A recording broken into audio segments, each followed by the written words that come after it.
Bienvenue dans Intime Connexion, le podcast qui t'aide à oser l'épanouissement intime.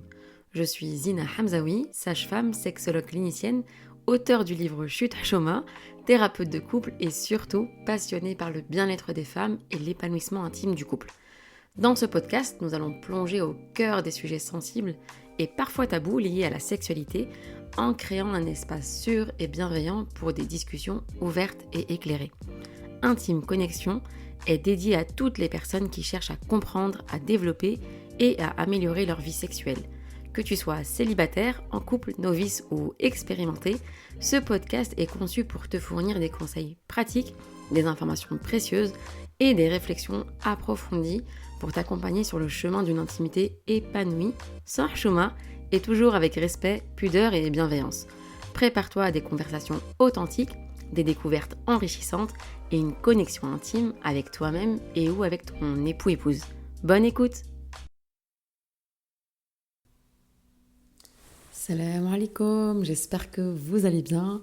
Alors, de retour enfin sur Intime Connexion. Merci pour votre patience. Je vous avoue que je pense à vous très souvent. J'ai une liste de sujets que j'ai envie de développer, de vous partager. Mais voilà, c'est la vie tout simplement, en tant que femme, en tant qu'épouse, en tant que maman.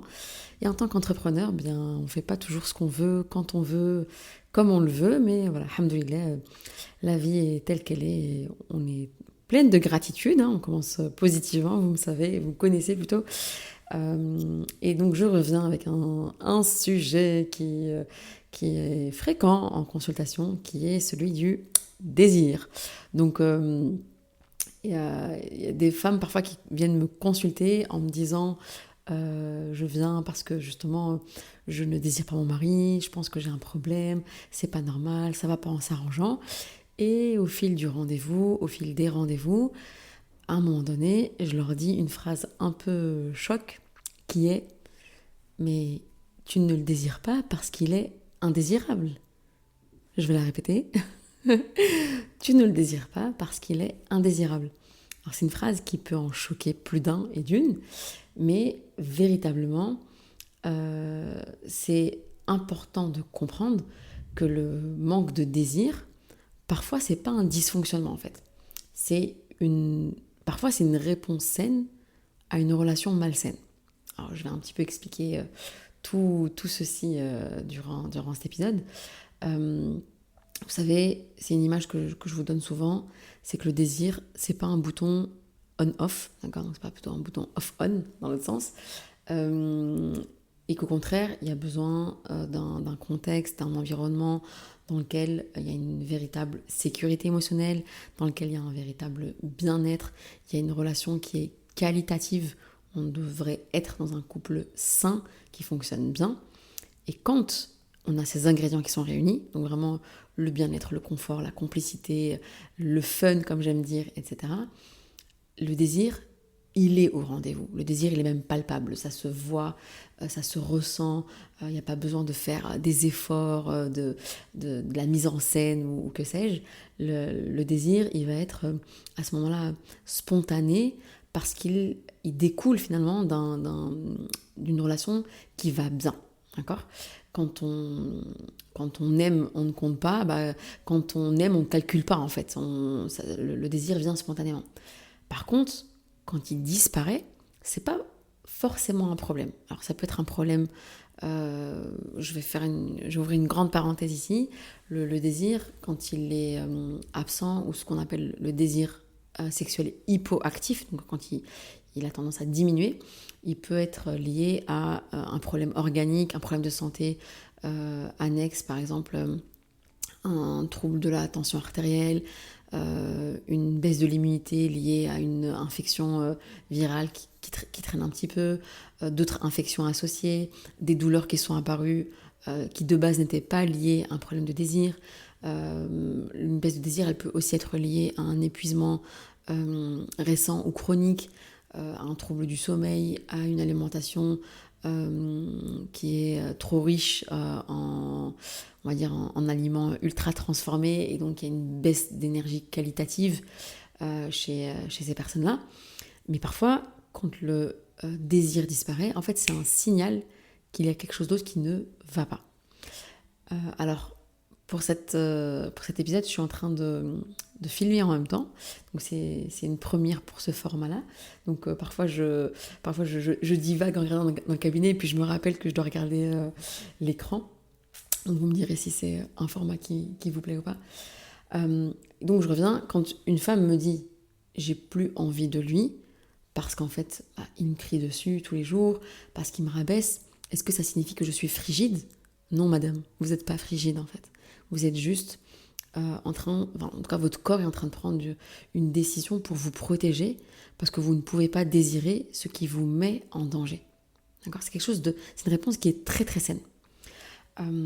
Donc ici, quand je dis indésirable, ça peut, je disais tout à l'heure, ça peut en choquer plus d'un et d'une. En fait, c'est comprendre, c'est pas quelque chose de jugeant, d'accord ? Je suis pas en train de dire, il y a des gens désirables, il y a des gens qui ne le sont pas, et c'est comme ça. Non, c'est qu'il y a un contexte qui fait que cette personne, elle en est arrivée à ne plus susciter du désir chez l'autre parce qu'elle n'est pas respectueuse, parce qu'elle est violente physiquement, psychiquement, financièrement, sexuellement aussi. Je développerai la notion des violences sexuelles dans un prochain épisode, Inch'Allah. Parfois aussi parce que la personne, elle est contrôlante dans le quotidien. Donc, c'est vraiment un conjoint qui va être...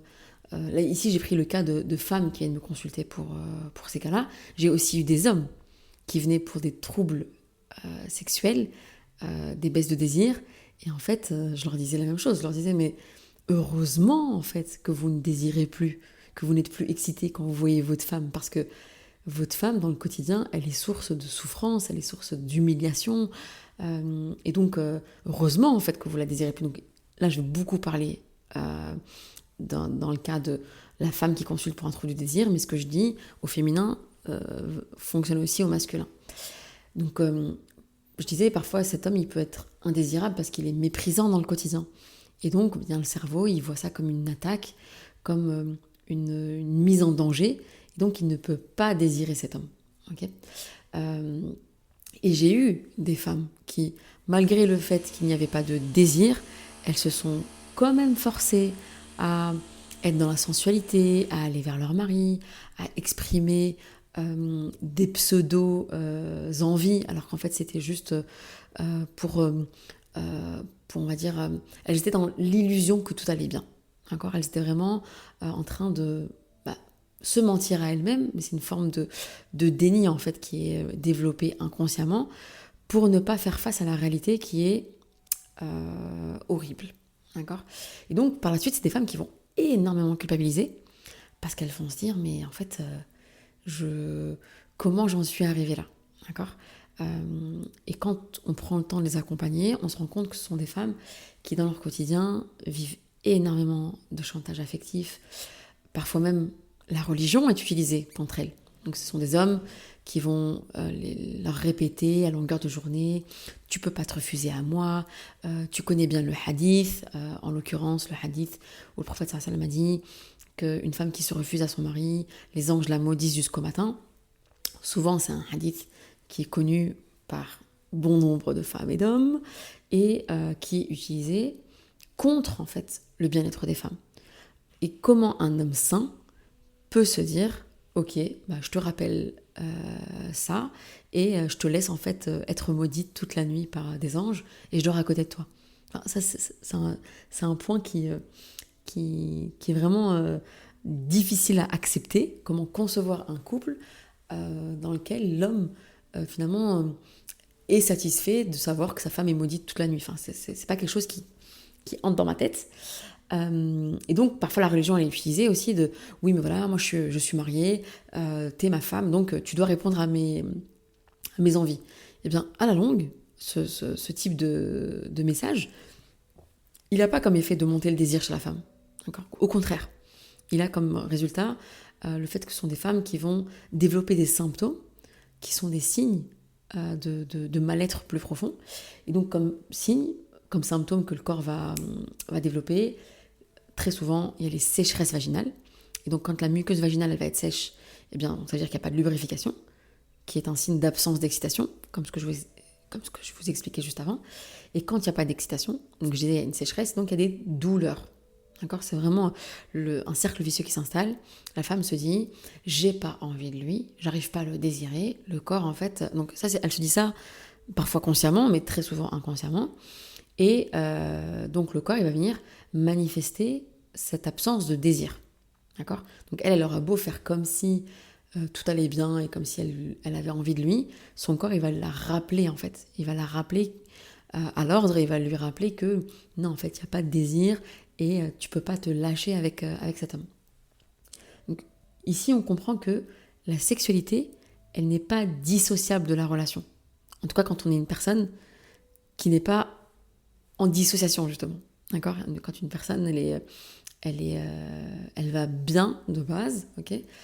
Qu'elle n'a pas vécu des traumas, que vraiment, on va dire, qu'individuellement elle va bien, elle ne peut pas faire semblant dans sa sexualité. D'accord? Retenez bien ce point-là, parce qu'il est crucial. Et donc, si une femme, elle ne se sent pas respectée, son corps, il ne peut pas se lâcher en toute confiance. D'accord? Je rappelle que l'intimité, c'est tu te fais tellement confiance, tu lui fais tellement confiance que vous vous amusez tous les deux. À partir du moment où il y a un mal-être, il y a un manque de confiance, il y a de l'humiliation, il y a du rabaissement, il y a de la peur, il y a de l'insécurité, le corps, il va venir exprimer un refus et dans l'intimité, ça va se manifester par une absence de désir. Un autre point qui a toute sa place ici dans cet épisode, c'est tout ce qui est en lien avec les violences sexuelles. Okay, donc je rappelle que dans le couple, c'est pas parce que vous êtes mariés que le consentement il est tacite et il est omniprésent. On va dire qu'on n'a plus à le redemander ou bien c'est-à-dire que le consentement il saute. Absolument pas. Ça c'est vraiment un élément qu'il faut garder en tête, c'est que même après des mois et des années de mariage, le consentement, il doit être présent. D'accord? Le consentement, c'est une condition pour une relation intime. D'accord? Et quand je parle de relation intime, pour celles et ceux qui n'ont pas écouté les épisodes précédents, c'est aussi le fait de se toucher, peu importe la partie du corps, de s'embrasser, de se câliner. Alors bien sûr, ça ne va pas être à chaque fois que vous allez faire un mouvement, est-ce que je peux, est-ce que tu veux, etc. Mais si vous savez qu'il y a eu une dispute, qu'il y a un froid entre vous, bah, revenez pas comme si rien ne s'était passé et comme si le corps de l'autre vous attendait, n'attendait que vous. Ok? Donc, quand on force une pratique au niveau intime, quand on fait pression, quand on ignore un refus, quand on menace, quand on culpabilise, eh bien, c'est une violence sexuelle. Bon, je vais répéter, quand on force une pratique, quand on fait pression, quand on ignore un refus, quand on menace ou qu'on culpabilise, c'est une violence sexuelle. D'accord? C'est pas parce que vous êtes marié que l'autre a le droit de vous imposer une pratique. Et je sais que les mots sont importants, les mots M-O-T-S sont importants, et il y a des mots qui font froid dans le dos et que certaines et certains ont du mal ou ne veulent pas entendre, mais ici on parle véritablement de viol conjugal. Donc parfois on ne veut pas mettre les mots dessus, mais pourtant le corps, c'est comme ça qu'il le manifeste. D'accord? Et une des manifestations, les douleurs, les crispations, l'impossibilité d'avoir un moment intime avec pénétration, la baisse de désir. Ok? Donc c'est pas parce que vous êtes marié que le refus, il a plus sa place. Alors bien sûr, je suis pas en train de dire que vous allez passer votre vie à refuser. Si c'est le cas et que la sexualité ne vous intéresse plus, que vous n'avez pas envie de faire de thérapie, eh bien vous pouvez pas prendre l'autre comme ça et le garder et lui dire tu restes marié avec moi, mais moi je te donne pas de vie intime. À un moment donné, vous êtes des adultes responsables et il va falloir prendre une décision de soit vous continuez sans vie sexuelle active et c'est ok pour vous deux et grand bien vous fasse, ou bien vous ne vous mettez pas d'accord et dans ce cas-là, la séparation devient nécessaire. D'accord? Donc quand vous êtes dans un couple où il n'y a plus de désir parce que l'autre est indésirable, pour reprendre mon intro, c'est important d'abord de se redonner soi de la valeur. D'accord? ce qui se passe, c'est que les femmes qui vont consulter avec cette problématique, souvent elles sont dégoûtées d'elles-mêmes parce qu'il y a tellement eu, elles se sont tellement forcées qu'à un moment donné, elles ont de la mésestime, c'est-à-dire qu'elles se voient vraiment on va dire sous un regard très négatif, vraiment c'est autoflagellation constante. Elles se parlent d'une façon très négative, elles sont méchantes vis-à-vis d'elles-mêmes, et là on va venir ramener de l'écoute de soi, de l'amour de soi, une estime vraiment bien, on va développer l'estime de ces femmes afin qu'elles puissent développer leur confiance. Je rappelle que ce sont deux notions différentes. En général, pour développer des confiances, il faut avoir une estime bien présente. Et que l'estime, c'est vraiment en lien avec les valeurs. Qu'est-ce qui fait que tu es quelqu'un de bien? Qu'est-ce qui fait que tu es quelqu'un d'exceptionnel? Qu'est-ce qui fait que tu es une femme avec qui on a du plaisir à rester? Et qu'est-ce qui fait que justement ton mari a envie de te garder et a envie de continuer de vivre en fait à tes côtés? Eh bien c'est parce que tu comptes, parce que tu as de la valeur. Et ça c'est des fois des choses qu'on doit reprendre en thérapie. Et quand ces femmes ont vécu dans des couples où justement il y a eu ce désir, cette baisse de désir qui s'est installée, parfois juste ce travail d'ancrage peut être un tremplin pour un nouveau départ. Parfois il faut une thérapie.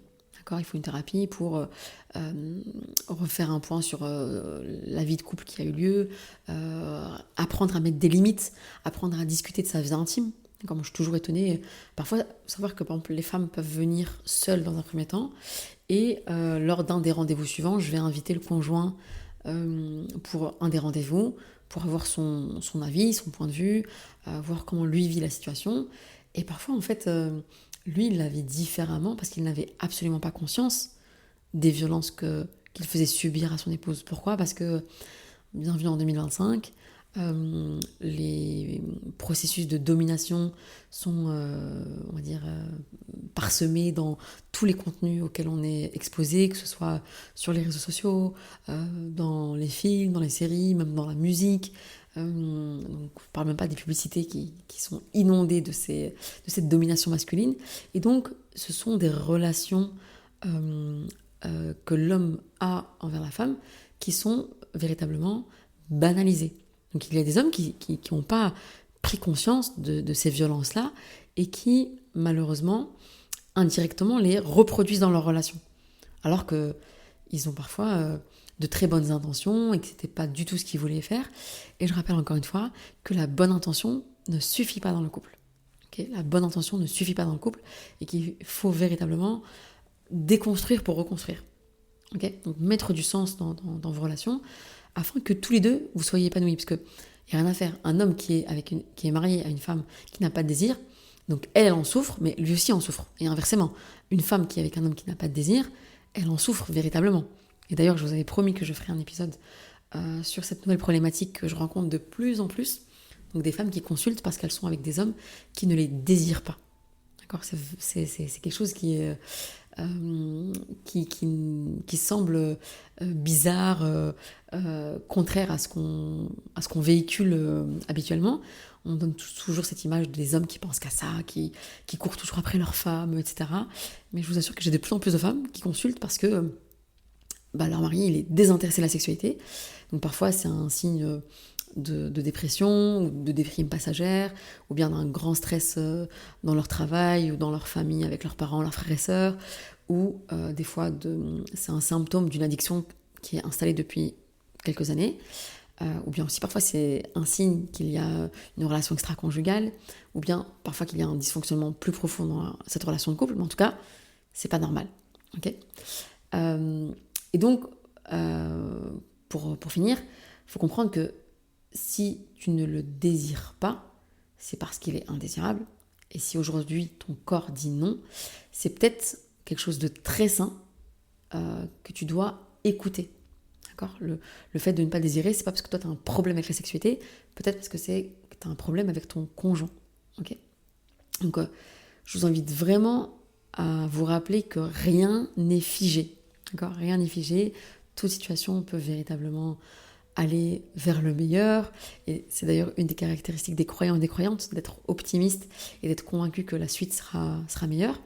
Je vous rappelle que justement, Il n'y a pas de fatalité, vous n'êtes pas condamné à vivre dans la difficulté, dans un problème intime conjugal. Et je vous invite à faire ce travail de comment va votre désir aujourd'hui, et est-ce que, pour celles et ceux qui ont moins de désir qu'avant, est-ce que vous savez depuis quand, pourquoi, et qu'est-ce que vous avez mis en place pour que ça aille mieux. Donc je vous souhaite de prendre soin de vous, de prendre soin de votre vie intime, et je vous dis à très vite, Inch'Allah. Salam alaikum. Merci d'avoir écouté cet épisode d'Intime Connexion. J'espère qu'il t'a apporté des informations précieuses et utiles pour t'accompagner vers une sexualité épanouie. N'oublie pas de t'abonner au podcast pour ne manquer aucun nouvel épisode. Tu peux également me suivre sur les réseaux sociaux pour rester informé de mon actualité. Si tu as des questions, des suggestions de sujets ou des témoignages que tu souhaiterais partager, n'hésite pas à me contacter. Souviens-toi aussi que la sexualité est un domaine intime et personnel. Et si besoin, tu peux consulter une ou un professionnel de la santé pour un accompagnement personnalisé. Merci encore d'avoir choisi Intime Connexion comme ressource pour explorer la sexualité, briser les tabous et créer des liens intimes plus profonds. Prends soin de toi, cultive l'amour et l'intimité et je te retrouve très bientôt pour un nouvel épisode d'Intime Connexion.